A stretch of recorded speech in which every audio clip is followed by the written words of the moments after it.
एक बार फिर से स्वागत है। सत्ता संग्राम 2014 में हम चर्चा कर रहे हैं। चुनाव प्रचार प्रसार खत्म हो गया। देश इस तरह का चुनाव प्रचार प्रसार शायद पहली बार किसी भी आम चुनाव में देखा हो। हमारे साथ हमारे मेहमान मौजूद हैं। नीता जी हैं कांग्रेस पार्टी से, हमारे साथ बीजेपी के नेता हैं, हमारे साथ वरिष्ठ पत्रकार अवधेश जी हैं, हमारे साथ हमारे सहयोगी इरफान है। सबसे पहले अवधेश जी आपसे शुरुआत करेंगे। इस चुनाव प्रचार को 2014 के चुनाव प्रचार प्रसार को आप कैसे देखते हैं?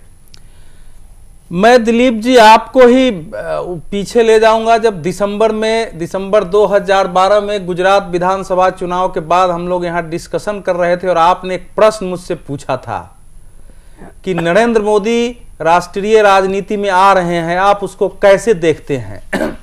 अगर आप उस बाइट को चलाइए, मैंने कहा था कि नरेंद्र मोदी के राष्ट्रीय राजनीति में अभ्युदय का अर्थ है कि जो कुछ भी हमने राष्ट्रीय राजनीति के क्षितिज पर 1947 से इस 2012 तक नहीं देखा होगा, वो सब देखेंगे। राजनीति के शब्दकोश बदलेंगे, मुहावरे बदलेंगे। आप ये कहते हैं कि पूरी राजनीति का आवरण बदलेगा। आप ये कह रहे हैं कि इस प्रचार प्रसार का केंद्र नरेंद्र मोदी है, उसके इर्द गिर्द तमाम प्रचार प्रसार रहा। या तो नरेंद्र मोदी ने स्वयं तापमान बढ़ाया और नरेंद्र मोदी के विरोधियों ने जो है तापमान बढ़ाया। इस समय पूरी राजनीति का किसी भी चुनाव में इतना संतप्त वातावरण मैंने नहीं देखा। मेरे ख्याल से 1984 से आप भी कवर कर रहे हैं और उसके पहले का भी चुनाव देख रहे हैं और मैं भी कवर कर रहा हूं। तो ये जो स्थिति बनी है वो बिल्कुल ये बताती है कि भारतीय राजनीति में इस समय ज्यादातर नेता जो हैं उनको वो मुद्दों से, मूल्यों से परे होकर के, वो चूंकि जनता से कटे हुए हैं, ये ज्यादातर व्यक्तिगत हमले, तीखे बयानों के आधार पर सुर्खियां पाना और वोटों का ध्रुवीकरण करना है। और मैं इसको दूसरे रूप में बोलता हूं कि जब कई बार मैं नजर दौड़ाता हूं तो मुझे लगता था दिलीप जी, जो मेरा मूल्यांकन है, कि बहुत सारे जो नेता है वो मनुष्य के रूप में नहीं होकर के शायद जगह जगह मंचों पर या पत्रकारों के बीच जहर की मशीनें खड़ी कर दी गई हो, जिसके स्विच दबाते ही मुंह से केवल जहर निकलने लगता हो। वो ये सोचते ही नहीं थे कि जहर से जो पूरा वातावरण विषाक्त होगा, राजनीति का जो वायुमंडल बिगड़ेगा, उससे जो प्रदूषण फैलेगा, वो आने वाले लोकतंत्र के लिए कितना घातक होगा। और मैं एक पंक्ति इसीलिए मैं बार बार कहता था कि किया न होगा दुशासन ने भी दूसरा कोई चीर हरण, तूने तो चीर हरण को बना लिया चरित्र अपना। और इसमें कोई पार्टी पीछे और आगे नहीं रही है। इसमें कोई पार्टी पीछे और आगे नहीं है। बीजेपी और कांग्रेस की तरफ से, सबसे पहले बीजेपी की तरफ से मैं दिलीप जी अवधेश जी का बात को थोड़ा सा और आगे ले जाना चाहूँगा। जो उन्होंने एक बात कहा कि जहर जो है कि जो मशीन जो है ऑन कर देने जैसा वो जहर जो है निकलने लगता है। तो आपको शायद याद होगा नरेंद्र मोदी जी ने यही कहा था कि 60 वर्षों तक किसने जहर चखा, किसने जहर का जो है सबसे ज़्यादा जो है उपयोग किया है। तो जिस प्रकार से जो कांग्रेस के वरिष्ठ नेता उन्होंने एक कहा कि जहर सत्ता जो है जहर है, उस पर उन्होंने एक कहा कि भाई सबसे ज्यादा जहर तो कांग्रेस ने चखा है, उनके पेट में सबसे ज्यादा जहर। प्रचार प्रसार, तो ये प्रचार प्रसार जो है कहीं ना कहीं निश्चित रूप से जो मुद्दे जो लेकर आए थे भारतीय जनता पार्टी और उनके प्रधानमंत्री के उम्मीदवार नरेंद्र मोदी जी ने, वो उन मुद्दों से कहीं ना कहीं उनको भी कई बार जवाब देना पड़ा कि अलग हट करके मुद्दों से हट करके, चाहे डेवलपमेंट का इशू था, चाहे बेरोजगारी का इशू था, चाहे महंगाई का इशू था। आप ये कह रहे हैं कि बीजेपी ने जवाबी कार्रवाई की? निश्चित रूप से बीजेपी ने शुरुआत नहीं की जी। इस तरह के। नीता जी देखिए, जो अभी अवधेश जी ने थोड़ी देर पहले कहा कि 1947 से लेकर के अब तक जो राजनीति ने नहीं देखा वो अब देखेगी। और सबसे पहले जो सामने आया वो, अगर आप सोचते हैं अवधेश जी कि आने वाले समय में सत्ता पलटेगी, हो सकता है भाजपा की अगर सरकार बनती है, जो कि मैं हाथ जोड़ के ईश्वर से प्रार्थना करूंगी कि कभी ना आए, नहीं तो जो उसका ट्रेलर है अभी देखने को मिल रहा है। राजनीति का स्तर जिस लेवल पे पहुंच गया है इस समय, ये आप नीता जी, ये आपके नेता, मैं आपके नेताओं के बयान दिखाऊं फिर जी। बयान आप केवल कांग्रेस के नेताओं का क्यों दिखाते हैं? आप बयान उन सब नेताओं का दिखाइए जो भड़काऊ बातें बोलते हैं, जो सीधे बयानों को, जो सिंपल स्टेटमेंट्स हैं, उनको किस तरह पलट करके वो एक और नीचे स्तर की राजनीति को खेलना चाहते हैं। अब उन बयानों को भी तमाम बयान को दिखा मेरा ये सवाल है कि ये जो प्रचार रहा 2014 का चुनाव का, आम चुनाव थे, लोकसभा के लिए चुनाव है, 16वीं लोकसभा का गठन होगा, देश के लोग वोट दे रहे हैं, देश के लोगों के सामने कई पार्टियां थी, मुख्य पार्टियां कांग्रेस और बीजेपी राष्ट्रीय पार्टियां के तरह लोगों के तक पहुंच रहे थे। लगातार आपने प्रचार प्रसार के लिए करोड़ों रुपए खर्च किए, कुछ लोग कहते हैं हजारों करोड़ खर्च किया आपने, बीजेपी ने किया। नहीं, आप कांग्रेस और बीजेपी में अगर आप विज्ञापन में देखिए तो कांग्रेस पीछे नहीं है। तो ये इन दोनों में कोई तुलना की ही नहीं जा सकती। बीजेपी ने केवल प्रचार प्रसार किया है और कांग्रेस ने केवल देश के हित के लिए हमेशा काम किया। ये बात तो आप कहते आ रही हैं। सवाल पूछता हूं दिलीप जी, नीता जी से, क्या आप ये मानते हैं कि कांग्रेस जो है पार्टी का एक ही सिद्धांत रह गया है कि आप एक बिचौलिए की तरह जनता के बीच में आप खड़े रहेंगे और भारतीय जनता पार्टी को संवाद भी करने से रोकेंगे? इसका एक नमूना आपने पेश कर दिया है वाराणसी में। जब राहुल गांधी जब जाते हैं तो वहां परमिशन मिलता है, उस पर चर्चा करेंगे। हमारी पार्टी के नेता चर्चा करेंगे, आनंद जी, उनको रोका जाता है। यानी भारतीय जनता पार्टी के लोग कुछ बात करना चाहते हैं, संवाद करना चाहते हैं, तो वो भी कांग्रेस से ये भी प्रचार का एक नया माध्यम है। प्रचार का कौन सा? नीता जी, आनंद जी, आपके पास चर्चा जोड़ने के लिए हमारा चर्चा इस वक्त जो हम चर्चा कर रहे हैं चुनाव प्रचार प्रसार जो कांग्रेस, बीजेपी और अन्य दलों ने किया। अवधेश जी, अगर हम ये कि सबसे खराब या सबसे ओछी, सबसे गलत इस प्रचार प्रसार का वो कौन सा आप पहलू देखते हैं जो भारतीय लोकतंत्र के लिए अच्छे संकेत नहीं है? देखिए, आरंभिक समय में जो राहुल गांधी का भाषण था वो मुद्दों पर निर्भर होता था, बड़ी शालीनता थी, लेकिन धीरे धीरे उसमें तीखापन बढ़ा और तीखापन यहां तक चला गया कि एक समय मैंने सुना कि वो नरेंद्र मोदी के लिए तुम शब्द प्रयोग करने लगे। अरे भैया, नरेंद्र मोदी प्रधानमंत्री बनने के लिए ये कुछ भी कर सकता है, तुम्हारे सामने आकर के ये कुछ भी बोल सकता है। तो ये इस स्तर पर उतर जाना, लेकिन मैं दो पहले दूंगा। एक तो मैं कहूंगा कि भारतीय राजनीति में ये पहली बार था कि आजम खान के रूप में क्रूर अट्टहास दिखा कि हमारे देश का प्रधानमंत्री राजीव गांधी की जो जिस प्रकार से दर्दनाक मौत हुई, उसको वो आदमी कह रहा है कि अल्लाह का कुफ्र की सजा मिल गई, पूरा खानदान नष्ट हो गया। मैं समझता हूं कि इससे घृणित बयान, इससे गिरा हुआ बयान, इससे पता चलता है कई गिरे हुए बयान है ना, लेकिन इससे देखिए, इस मौत पर क्रूर अट्टहास से बुरा बयान कुछ इस सबसे। और दूसरा बयान जो मैं एक और याद दिलाऊंगा, देखिए प्रियंका गांधी की छवि जो थी वो ये छवि थी कि वो मुस्कुराते हुए आक्रामक भी बोलती है तो उनमें एक शालीनता रहती है, लेकिन जब उनका बयान मैंने सुना जब भाषण देते हुए कि नरेंद्र मोदी जो है कमरे में बंद होकर के महिलाओं की जो है फोन सुनते हैं ये आदमी, तो वो ये सब ऐसे बयान थे। इसका अर्थ है कि देखिए, दो बड़ी पार्टियां हैं इस देश में, कांग्रेस का नेतृत्व उस परिवार के हाथ में है। अगर आप इस सीमा तक चले गए हैं तो जाहिर है कि जो आने वाली हमारी संसद है, सरकार किसी की बने, जो आने वाला लोकतंत्र है वो बिल्कुल व्यक्तिगत टकराव, घृणा, द्वेष, पता नहीं वो कहां जाएगा, इसका अंत कहां होगा। ये तो ऐसे लग रहा है जैसे महाभारत के चीरहरण का कांग्रेस ने भी और बाकी कुछ दलों ने भी जैसे कि ठेका लिया हुआ इस समय। जहां तक भारतीय जनता पार्टी का सवाल है, देखिए इस समय लोकतंत्र के चीरहरण करने वाले दुर्योधन और दुशासन बन गए हैं। चीरहरण ही नहीं, मैं ये कह रहा हूं कि अगर इतनी आक्रामकता आ गई है इस लेवल पर, तो आपको लगता है कि आने वाली जो संसद होगी उसका वातावरण ऐसा होगा कि देश के लिए बहुत जरूरी काम हो, जहां मिल के काम करना हो, वो संभव हो पाएगा क्या? वो संभव हो पाएगा, एक बड़ा सवाल आप उठा रहे हैं। लेकिन इस बीच में इरफान आपसे आपके पास आना चाहते हैं।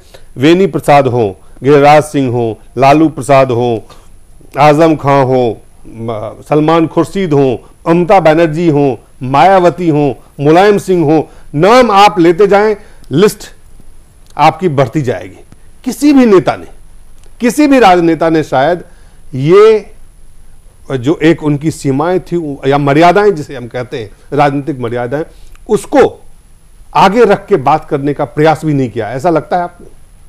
अब हवाएं ही करेंगी रोशनी का फैसला, जिसमें दम है वो दिया रह जाएगा। प्रचार आज खामोश हो गया, लेकिन आप बात कर रहे हैं कि जुबान दराजी जो हुई है, बस जबानी जो हुई है, लोगों ने जो बोला है, जो कहा है, सवाल ये पैदा होता है अवाम जवाब देगी। लेकिन मैं एक बात साफ कर दूं, इनकलाब की लहर है, तब्दीली की लहर है, लोग बदलाव चाहते हैं। कांग्रेस अब तक ये कह रही थी कि हम मुस्लिम कौम के बीच और भारत के बीच एक दीवार खड़ी करने की कोशिश करेंगे। बीजेपी ने कोशिश की है, वो फासला कुछ कम हुआ है। कांग्रेस को तकलीफ इस बात की है, राहुल गांधी को बनारस में वो रैली की जगह न देके क्या मैसेज देने की कोशिश की गई कि वहां वो कौम रहती है, इसलिए राहुल गांधी वहां, इसलिए मोदी वहां भाषण नहीं दे सकते। मैं समझता हूं कि यह भी गलत हुआ है, यह नहीं होना चाहिए। जिम्मेदारी प्रशासन की थी, वो सिक्योरिटी देते, वहां मोदी का प्रोग्राम होता। तो कोशिश दिलीप जी हर दौर में, हर वक्त, हर लम्हा इस बात की जाती है कि उस चीज को कम्युनलाइज किया जाए,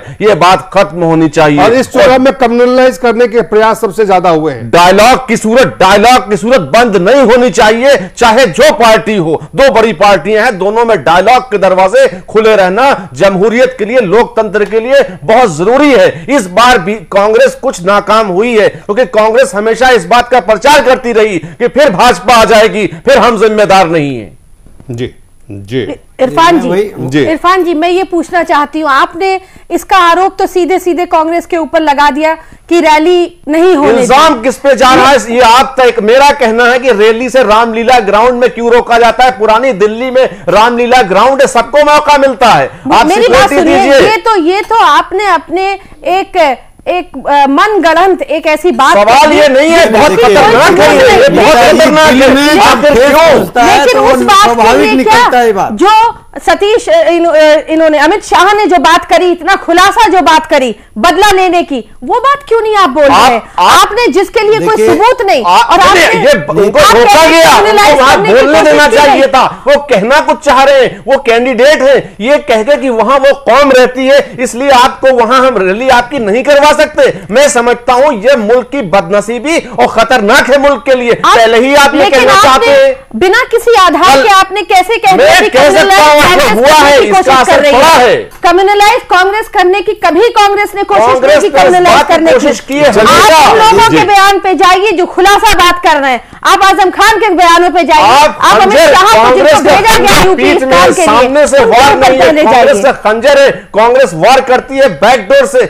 उसका कांग्रेस का इतना रवैया खराब है, उस रवैये की बात करेंगी तो मुद्दे से राहुल गांधी जी ने, ऐसा है कि राहुल गांधी और प्रियंका ने अमेठी में जो अंतिम दिन रोड शो किया, वो केवल मुस्लिम क्षेत्रों में, आश्चर्य मुझे हुआ। बिल्कुल वही मैं, इसलिए पूरा कांग्रेस ने पहले दिन से दुर्भाग्यपूर्ण ढंग से संकेत दिया, दूसरी पार्टियों ने भी किया कि नरेंद्र मोदी मुसलमानों के लिए खलनायक है, इससे डरो और हमको वोट दो। और उसके लिए जितना कुछ कोशिश हुई आचार संहिता से बचते हुए, वो कांग्रेस ने दुष्कर्म किया है। उसकी परिणति आने वाले दिनों में भारतीय लोकतंत्र को देखना पड़ेगा। ऐसा है नेताजी, चुनाव आएगा जाएगा, कोई जीतेगा कोई हारेगा, किसी की सरकार बनेगी कोई विपक्ष में बैठेगा, लेकिन इससे पूरा वातावरण जो विषाक्त हुआ है, लोगों के अंदर जो नफरत और जहर भरी है, वो देश के लिए खतरनाक हुआ है। इसलिए हमारे देश का नुकसान है इसमें, जो इस समय किया गया है इस चुनाव में। और देश के नौजवान अवधेश जी कभी भी इन चीजों से ऊपर उठ करके वो अपने भविष्य की चिंता कर रहे हैं, देश की चिंता कर रहे हैं, अपने इस पूर्व के जो गौरव है, राष्ट्र को कैसे आजादी मिली, उन चीजों को याद करके लोग आगे बढ़ना चाहते हैं। माफी चाहता लेकिन हूं, आज माफी चाहता हूं आनंद जी, यहाँ पे स्टूडियो में जो बात आप कह रहे हैं, मैं बीजेपी के नेता मंत्री थे गिरिराज सिंह जी, उन्होंने जो बयान दिए, नहीं उसको बयान सीधे खंडित किया गया, भारतीय जनता पार्टी खंडित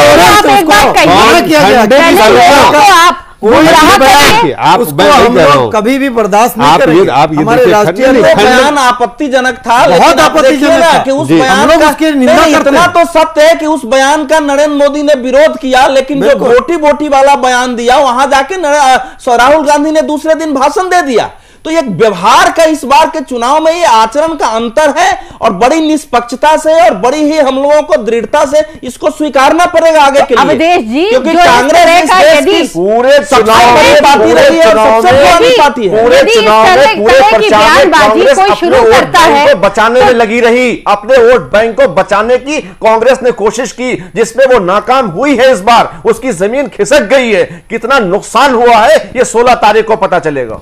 वो तो एक पक्ष है। देखिए, चुनाव होते हैं, चुनाव में हार और जीत, सत्ता में आना, विपक्ष में बैठना एक पहलू है। लेकिन मेरा जो सवाल है, आज जो विषय है, जो मुद्दा है, जिस पे विचार करने के शायद विचार करने की जरूरत है कि आप लोकतंत्र को किस तरफ ले जा रहे हैं। भारतीय लोकतंत्र में किस तरह की आपका आचरण और विचार व्यवहार किस तरह का आज हो रहा है, जो कल का भविष्य आपका बेहतर कर सकता है या बदतर कर सकता है। और इस समय नीता जी, जो अवधेश जी कह रहे हैं, जो इरफान कह रहा है, जो आनंद जी कह रहे हैं कि कांग्रेस पार्टी के तरफ से, कांग्रेस पार्टी के वरिष्ठ नेताओं के तरफ से, सोनिया जी, राहुल गांधी, प्रियंका गांधी खुद, उन्होंने इस तरह के शब्दों का चयन किया जिन शब्दों का लोकतांत्रिक, अगर आप उस लोकतांत्रिक मूल्यों को देखें, लोकतांत्रिक मुद्दों को देखें, सरकार को देखें, आने वाले पीढ़ी को देखें, तो वो चीजें क्या सही संदेश और संकेत भेजा। देखिए, जो भी आप इस तरह का अगर कोई एलिगेशन लगा रहे हैं, मैं सवाल पूछ रहा हूं, वो इन्होंने कभी भी कांग्रेस पार्टी की तरफ से कोई शुरुआत नहीं हुई। जब ऐसी बयानबाजी होती है भाजपा की तरफ से जिससे लगता है कि एक तरह का खौफ फैल जाएगा जनता के बीच में, तो उसको काउंटर करने के लिए ये जरूरी होता है लीडरशिप के लिए कि जनता तक ये मैसेज पहुंच जाए कि उनको कोई भी किसी भी चीज को लेकर शब्दों का चयन ठीक नहीं हो सकता, भयभीत वो बेहतर शब्द नहीं हो सकते हैं। शब्दों का ऐसा कोई भी चयन नहीं। राहुल जी ने आज केवल बात की है नीच शब्द, प्रियंका जी ने जो कहा, राहुल जी ने कहा, सोनिया जी ने कहा, ये उचित था या इसके जगह पे कोई बेहतर शब्द का इस्तेमाल आपको लगता है कि हो सकता है? देखिए, नीच शब्द का इस्तेमाल अगर देखा जाए तो नीच शब्द का इस्तेमाल करने में कोई बुराई नहीं, नीच ऊंच शब्दों का तो इस्तेमाल, लेकिन उसको अगर टेढ़ा घुमा करके नीच कास्ट की बात करने लगे, तुच्छ कहा, ये क्या अच्छी भाषा है? और उसको इस तरह से प्रोजेक्ट करना लोगों के सामने, वो भी साफ है जो बात नीता जी कह रहे हैं।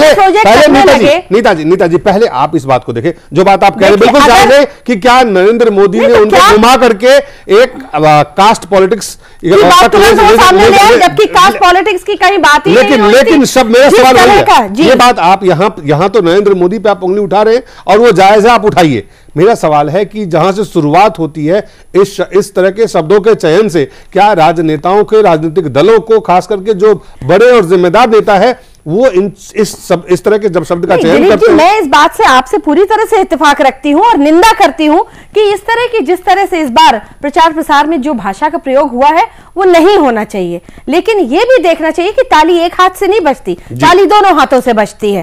और जिस तरह का बयानबाजी को हेर फेर करके जिस तरह प्रस्तुत किया, नरेंद्र मोदी कह रहे हैं कांग्रेस के लोग गाली मैन्युफैक्चर करते हैं हर दिन उनके लिए, व्यक्तिगत हमले। नरेंद्र मोदी मुद्दों को उठाते थे, आप नरेंद्र मोदी को मुद्दा बना रहे हैं। आपने अगर कांग्रेस ने नरेंद्र मोदी के बारे में कुछ कहा तो नरेंद्र मोदी ने तो कांग्रेस के पीढ़ी दर पीढ़ी पीछे चले गए।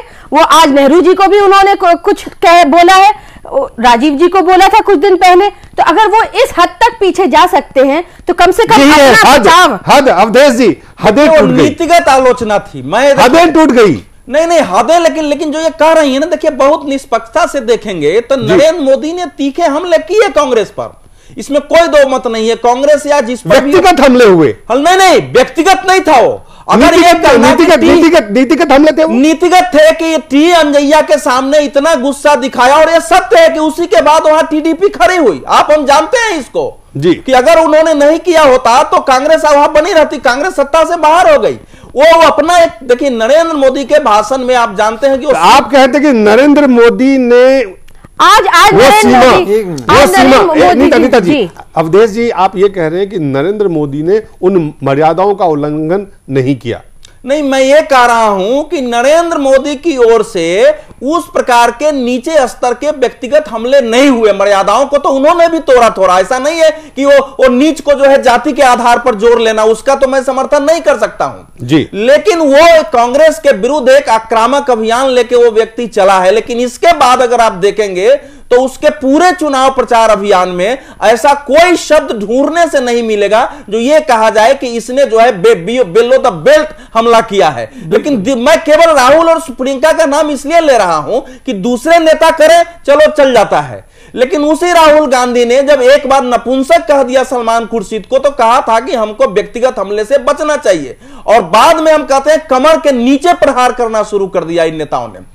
तो ये देखिए कांग्रेस की समस्या क्या थी, कांग्रेस के पास एक ही रास्ता था कि किसी प्रकार से ऐसा वातावरण बनाओ जिससे नरेंद्र मोदी के विरुद्ध भय का मनोविज्ञान कायम हो। क्योंकि भ्रष्टाचार के इशू पर आप टिक नहीं सकते थे, विकास के इशू पर टिक नहीं सकते थे, शासन के इशू पर आप टिक नहीं सकते थे, आपकी छवि जो है विदेश के स्तर पर, विदेश नीति के स्तर पर टिकना आपके लिए कठिन था, आपकी विफलताएं ज्यादा थी। आप ये कहें नरेंद्र मोदी ने मुद्दे गिनाए और कांग्रेस ने नरेंद्र मोदी को मुद्दा बनाया? नहीं, पहले तो मुद्दे पर दिया, बाद में इनको लगा कि जब हमारा भय के मनोविज्ञान सफल नहीं हो रहा है तो जिस दिन उसने कहा कि जैसे अंग्रेजों ने फूट डालो और राज करो की नीति अपनाई राहुल गांधी ने, उसी तरह से ये भाजपा और नरेंद्र मोदी अपना रहा है, उसके बाद सारी मर्यादाएं टूट गई। और अंतिम दौर में इरफान देखिए, इरफान एक मैं एक चीज कहना चाह रहा था दिलीप जी, अंतिम दौर में यहां तक भी गिर गए कि तमाम राजनीतिक दल, यूपीए और क्षेत्रीय दल, जो लोग भारतीय जनता पार्टी के साथ नहीं है, एनडीए के साथ नहीं है, वो सारे अपनी हदें पार करके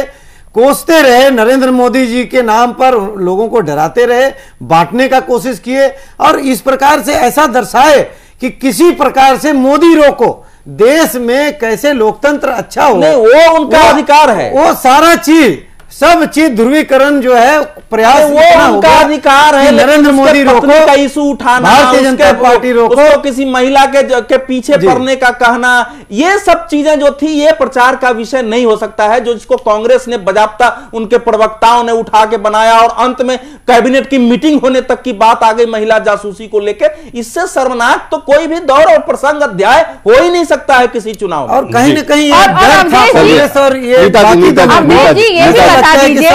आपने ये बात तो कही, लेकिन जो जिस तरह से दिग्विजय जी की पर्सनल लाइफ को ट्विटर पे और यूट्यूब पे चलाया गया है, ये किन लोगों ने किया है? ये भाजपा ने नहीं किया तो और किसने किया है? ये गलत कैसे ले आए? ये और कौन ले आएगा? चुनाव के समय में इस तरह का खेल केवल भाजपा कर सकती है, कोई नहीं कर सकता।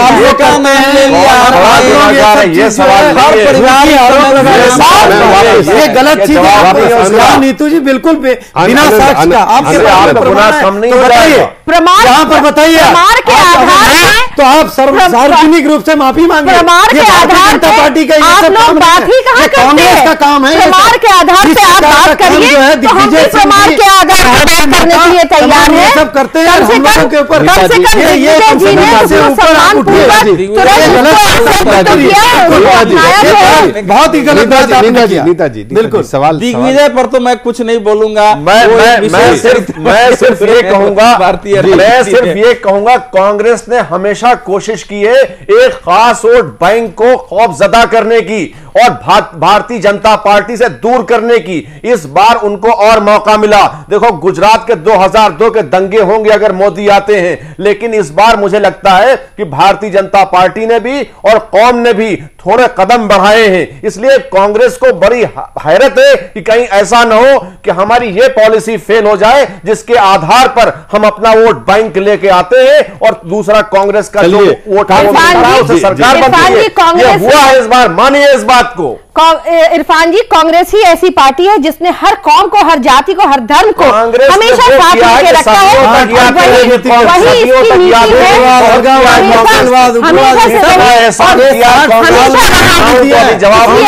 आप सोचते हैं कि कांग्रेस इस बात से घबराई हुई थी?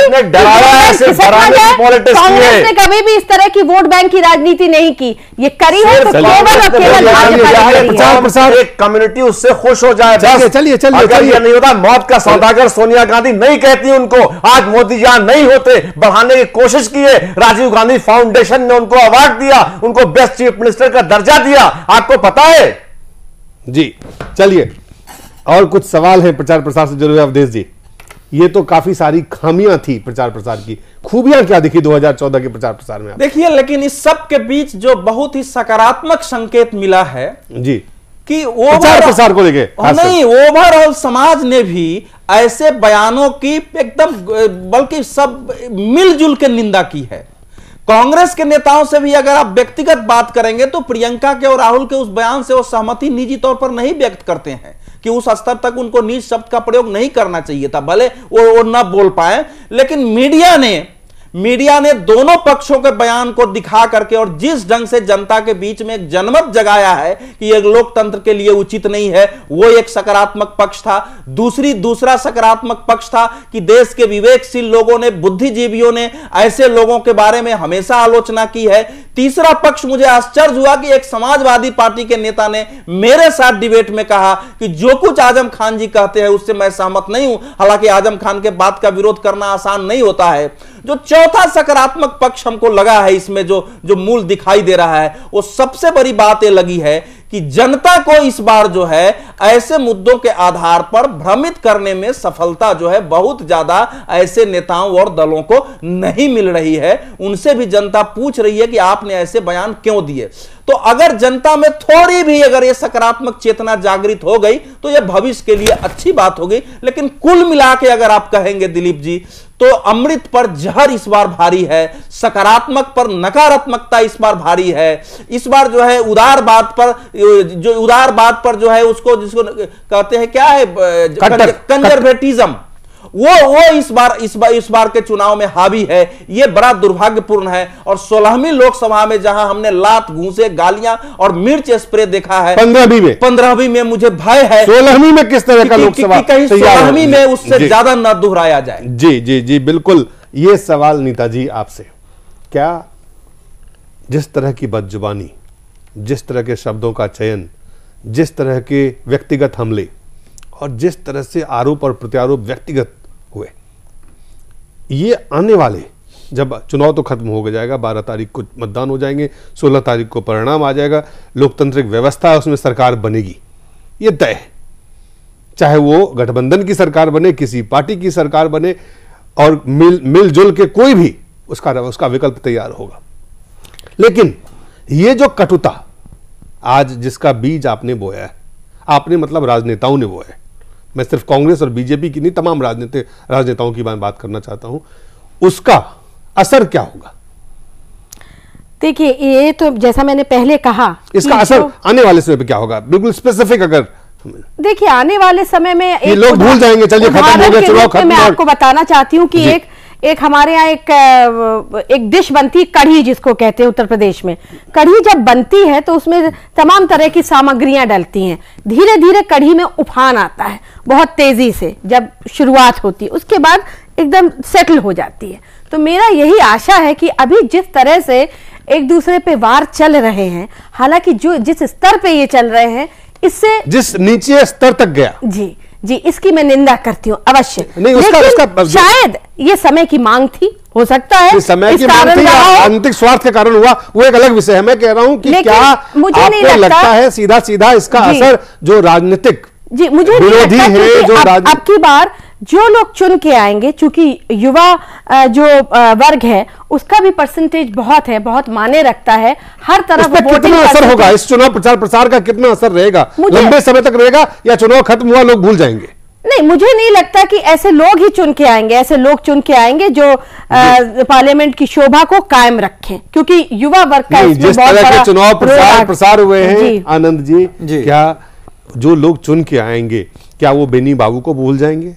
क्या वो आजम खां को भूल जाएंगे? क्या वो गिरिराज सिंह को भूल जाएंगे? क्या वो नीच ऊंच जो तमाम सियासत हुई है, जो व्यक्तिगत राजीव गांधी पे सोनिया गांधी ने कहा कि राजीव गांधी पे हमला किया गया, ये तमाम जो कटुता पैदा हुआ है, इसका असर सियासत पे नहीं होगा? निश्चित रूप से मुझे नहीं लगता है कि लोग एकदम से भूल जाएंगे, लेकिन मैं मानता हूं कि समय जो है बहुत कुछ बदल देता है, और समय के अनुसार लोग जो खास करके जो आज जो वोटिंग परसेंट जो बढ़ी है, उसमें मुझे कहीं ना कहीं लग रहा है कि लोगों ने मन बना लिया है कि निश्चित रूप से अस्थाई सरकार बने और अच्छी सरकार बने, और बुरे लोग, ठीक है, जो लोग गलत सरकार गलत, लेकिन आप जब संसद आप देखिए, जब संसद में जब लोकसभा में बैठेंगे, मुझे लगता है आनंद जी जब लोकसभा में बैठते हैं तो सत्ता पक्ष और विपक्ष दोनों के लोग बैठते हैं। मैं वही पूरी कर रहा हूं। तो जो जिस तरह के हमले आज हुए हैं, जिस तरह के आरोप प्रत्यारोप हुए हैं, जिस तरह की कटुता, जिस तरह का द्वंद्व, जिस तरह का युद्ध, जिस तरह के आचार विचार व्यवहार आचरण हुए हैं, उस आचरण का असर आपको क्या लगता है चुनाव खत्म होते ही खत्म हो जाएगा? बिल्कुल नहीं, नहीं, बिल्कुल नहीं। लेकिन यहाँ एक बहुत बड़ी बात मैं कह रहा हूं कि आज जिस प्रकार से पिछले 5 दशक अगर आप ले लें, उससे पहले का नहीं बोल रहा हूं मैं, उतना जितना वोटिंग इस बार हुआ, चलिए वोटिंग रिजल्ट जो है जो आएगा उससे साफ मैसेज देंगे लोग। मैं ये कह रहा हूँ लोगों का जो मैसेज है, प्रचार प्रसार के माध्यम से जो मैसेज गया है, लोगों ने वोट किया, लोगों ने मन बना करके वोट जो अच्छा, वो आप एक अच्छा असर रहा है, उसका एक अच्छा परिणाम निकला। आज कम्युनल सेकुलर मोदी आएगा, मोदी के नाम से आप कहते हैं कांग्रेस ने डरा है, कांग्रेस की अपनी सियासत है, तमाम तरह के, लेकिन जब ये चुन के जाएंगे तो लोकसभा में बैठेंगे, कोई सत्ता में कोई विपक्ष में। लेकिन ये जो तमाम तरह के आपसी जो एक दूसरे पे इन्होंने आपस में हमले किए हैं, इन हमलों का असर क्या भारत के सियासत पर, समाज पर बिल्कुल खत्म हो जाएगा चुनाव के बाद?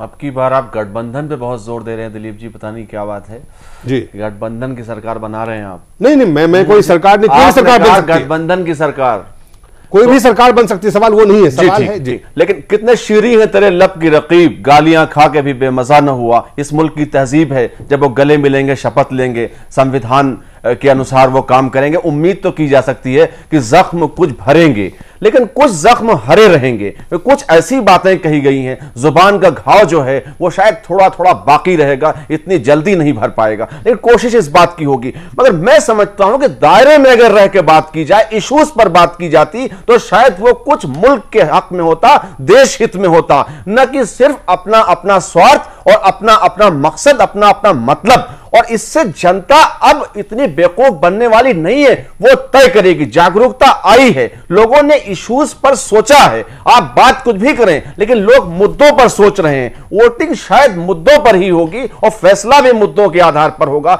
लोगों को जुबान का बहुत खास असर पड़ने वाला इस बार नहीं। भारत के राजनेताओं के चरित्र के बारे में, उनके व्यक्तिगत संबंध के बारे में, परस्पर जो उनके संबंध हैं, अलग अलग नेताओं के अलग अलग पार्टियों में जो उनके व्यक्तिगत भी संबंध हैं, और वो भी काफी जो टेलीविजन पे नहीं दिखता है। टेलीविजन पे आप जब देखें तो बीजेपी और कांग्रेस के नेता एक दूसरे पे आरोप ही लगा सकते हैं या हमला बोल सकते हैं। ये एक आचरण जो है आपको टेलीविजन और मीडिया में, सुर्खियों में ये देखने को मिलता है। लेकिन पर्दे के पीछे का जो संबंध है, वो इस चुनाव के बाद जो सदन के पटल पे संबंध है, जो सरकार और सत्ता पक्ष का संबंध होगा, जो सरकार बनाने के समय में जो तमाम चीजें होंगी, उन चीजों पे कितना इस चुनाव प्रचार प्रसार के खास करके जो व्यक्तिगत हमले हुए, आरोप प्रत्यारोप हुए, और जिस स्तर तक जाके राजनेताओं ने सत्ता की लड़ाई की, उसका असर क्या रहेगा? देखिए, इसका असर बहुत व्यापक होना है। ये बात आप समझ लीजिए कि ये जो आप बता रहे हैं वो राजनीति की एक जड़ता की स्थिति थी, जिसको मोशन ऑफ इनर्शिया कहते हैं। न्यूटन की गति में अगर आप पढ़ेंगे तो वो जड़ता की स्थिति थी कि संसद के अंदर तो आप भले हल्ला हंगामा चिल्लाओ, व्यक्तिगत जो है संबंध बनाए रखो, उसमें कोई राजनीतिक लड़ाई नहीं हो पा रही थी पिछले 10 वर्षों से भारत में। नरेंद्र मोदी का योगदान मैं यही मानता हूं, मैं उनकी नीतियों से सबसे सहमत नहीं रहता हूं कि उसने तीखे ढंग से चोट करके और उस जड़ता को तोड़ा है और सत्ता पक्ष विपक्ष के अंतर को दिखाया है। तो इस बार जो विभाजन की खाई बनी है, उसका भरना आसान नहीं होगा, जो वातावरण बन चुका है। जैसे इंदिरा गांधी को लेकर के एक तीखा उठा और 77 में आपने देखा वो हुआ, वो अंत तक नहीं मिटा था। वही स्थिति इस बार से फिर से एक शुरुआत हुई है। एक 10 जनपद उस परिवार को लेकर के शुरुआत हुई है, नरेंद्र मोदी को लेकर के बाकी दलों ने शुरुआत की है। वो आसानी से नहीं जाएगी। इसका लॉजिकल कंक्लूजन हमको 2019 के चुनाव में निश्चित रूप से दिखाई पड़ेगा। 2014 का जो चुनाव है, वहां से एक ठीक वही विभाजन होने जा रहा है जो 1971 से भारतीय राजनीति में शुरुआत हुई थी। चलिए एक छोटा सा ब्रेक लेते हैं, ब्रेक के बाद जल्द वापस लौटते हैं।